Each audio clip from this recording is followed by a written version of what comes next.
సంబంధం వాళ్ళకి అమ్మాయి నచ్చుద్ది అనుకుంటున్నా. వరకట్నం ఏమీ అడగట్లేదు వాళ్ళు. వాళ్ళకి తెలుసు మనం ఎటు చూసినా 50 సవరలు వేస్తామని. అయినా వాళ్ళేమీ అడగట్లేదు.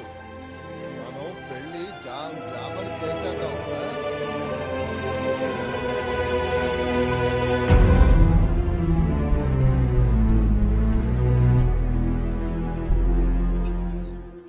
అలా అయితే త్వరలోనే రుక్మిణి పెళ్లి భోజనం తినచ్చా?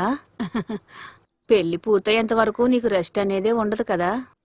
చిన్న వయసులో మీ నాన్న చేయి పట్టుకుని ఇక్కడికి వచ్చావు కదా, అలాంటప్పుడు నువ్వు అన్ని దగ్గరుండి చూసుకోవాలి కదా. ఊరికే వాక్కుండా ఎక్కడి నుంచి వెళ్తావా? వీడితో ఏం చెప్పలేము, మాట్లాడలేము కూడా.